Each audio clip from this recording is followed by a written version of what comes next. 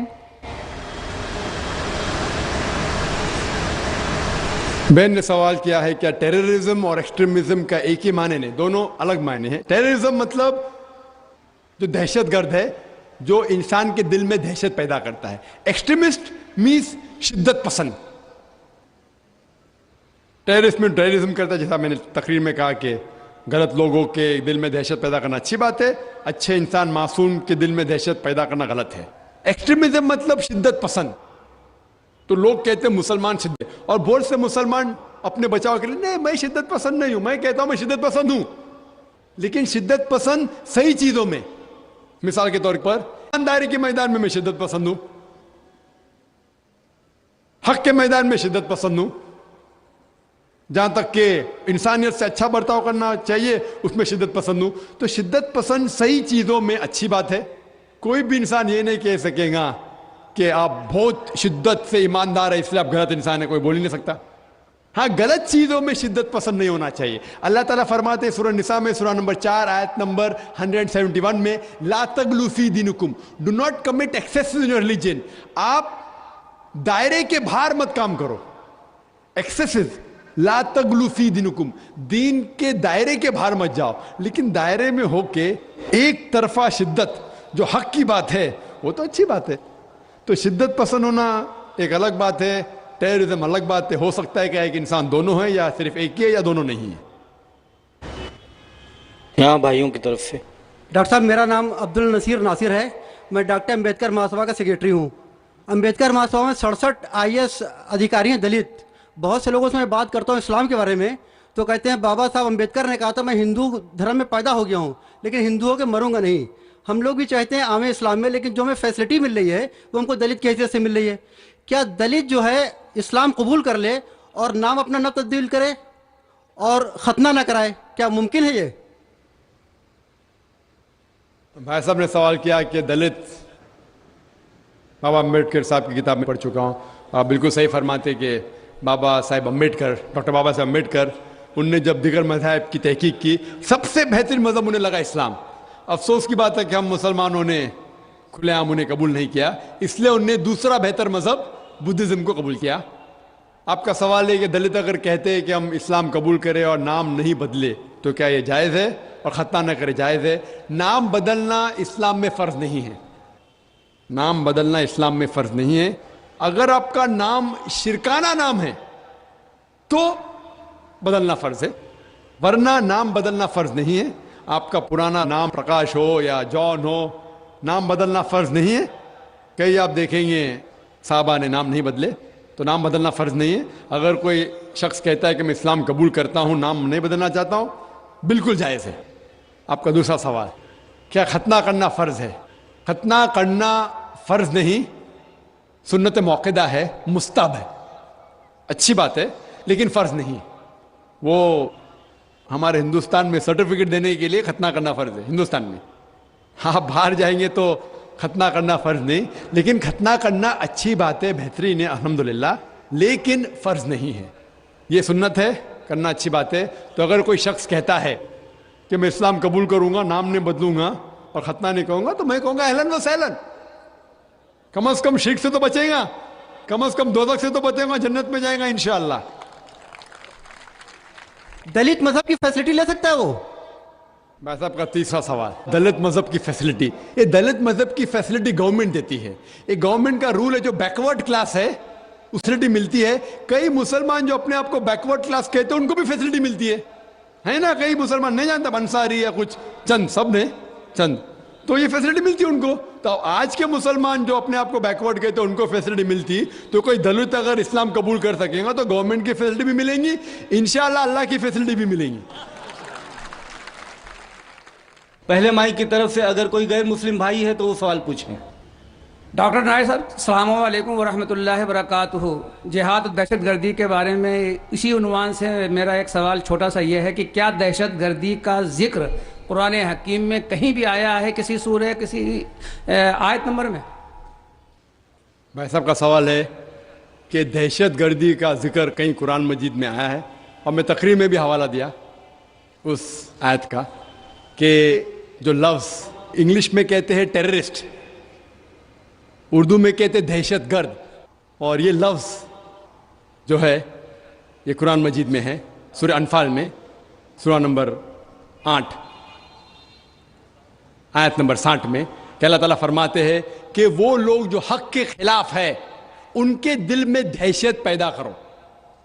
تو اسی لیے میں نے کہا کہ ہر مسلمان کا فرض ہے کہ جو لوگ حق کے خلاف ہے, جو معاشرے کے خلاف ہے, جو انسانیت پہ ظلم کر رہے, ان کے دل میں دہشت پیدا کرو. جس طریقے سے پولیس کا کام ہے, اور اگر کوئی انسان, وہ انسان جو معاشرے کے خلاف ہے, انسانیت کے خلاف ہے, مثال کے طور پہ کوئی چور ہے, یا کوئی بلاತ್کار کرنے والا ہے, یا زنا بالجبر کرنے والا ہے, ایسے انسان کے دل میں دہشت پیدا کرنا اچھی بات ہے.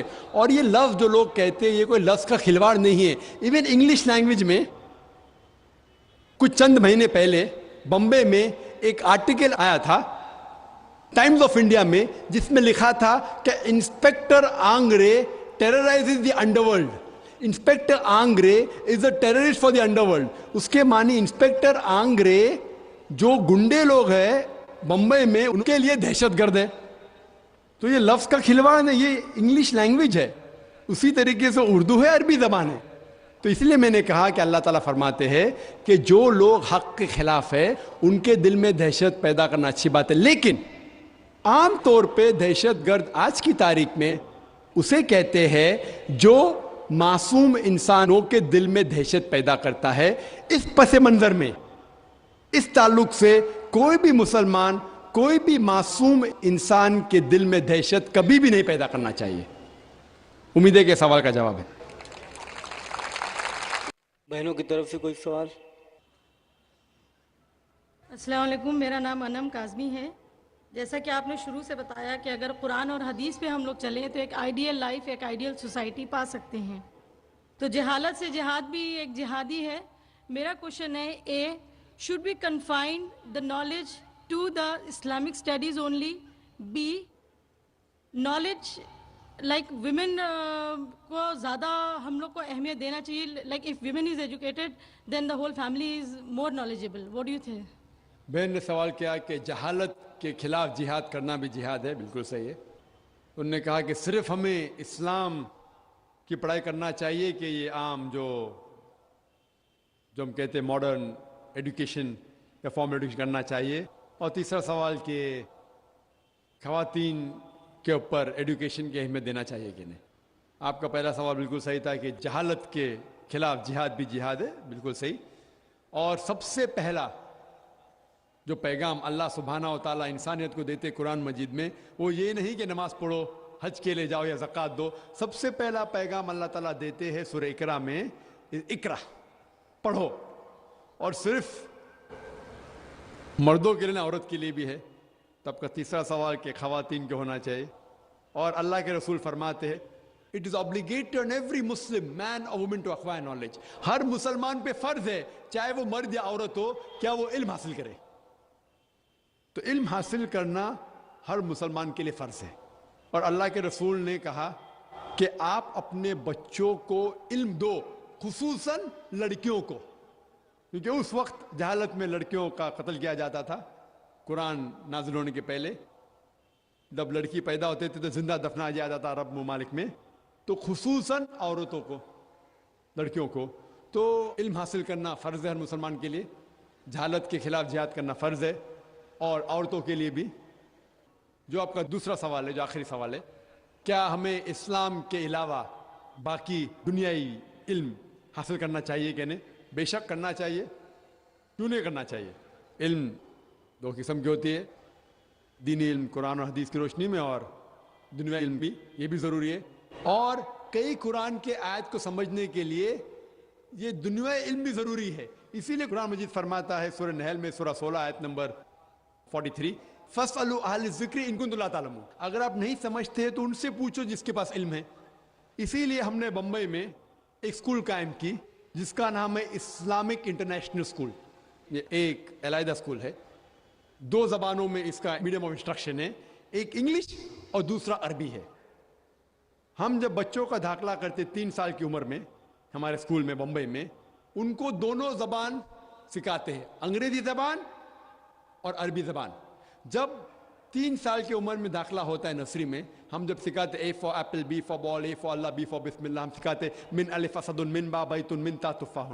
کیونکہ مسلمانوں کو عربی جاننا بہت ضروری ہے. مجھے پتا ہے کہ میں دائی ہوں، میں عربی زبان نہیں جانتا ہوں، شوئے تھوڑا بہت سمجھ لیتا ہوں. اسی لیے میں چاہتا ہوں کہ میرے بچوں کو میں عربی سکھاؤں. یہ اسکول میں الحمدللہ ہم سب سے بہترین انگریزی علم دیتے ہیں، اور ہم کہتے ہیں کہ یہ عام جو کانوینٹ اسکول ہے ان سے فار سپیریئر انشاءاللہ ہم دیتے ہیں. اس کے ساتھ ساتھ اسلامک تعلیم بھی دیتے ہیں. ہمارے اسکول کے اندر قرآن حدیث سکھایا جاتا ہے، حدیث فقہ، ساتھ ساتھ دعوت سکھایا جاتا ہے، حفظ بھی ہے. لیکن ہم جب اسلام سکھاتے ہیں، ہم اسلام عربی زبان میں سکھاتے ہیں، انگریزی اردو میں نہیں. تو حدیث بھی سکھاتے ہیں عربی زبان میں، قرآن کی تفسیر بھی ہوتی ہے عربی میں، اردو میں نہیں. کیونکہ ہم چاہتے ہیں کہ ہمارے بچے عربی میں بھی ماہر ہو. عربی ایک وقت تھا جو عربی زبان سب سے بہترین زبان، انٹرنیشنل لینگویج کہلاتی تھی. اگر آپ کو سائنس کے بارے میں سیکھنا ہے، وہ غیر مسلم کو بھی مجبوراً عربی سیکھنا پڑتا تھا اگر سائنس کے بارے میں تحقیق کرنا چاہتا تو. آج کی تاریخ میں انگریزی زبان انٹرنیشنل لینگویج ہے. انشاءاللہ عربی پھر سے انٹرنیشنل لینگویج ہوں گی. تو آپ جب دیکھیں گے ہمارے بچے 5 سال 6 سال کے بچے 1 سال 2 سال میں جس طریقے سے عربی زبان بات کرتے ہیں، ماشاءاللہ گفتگو کرتے ہیں.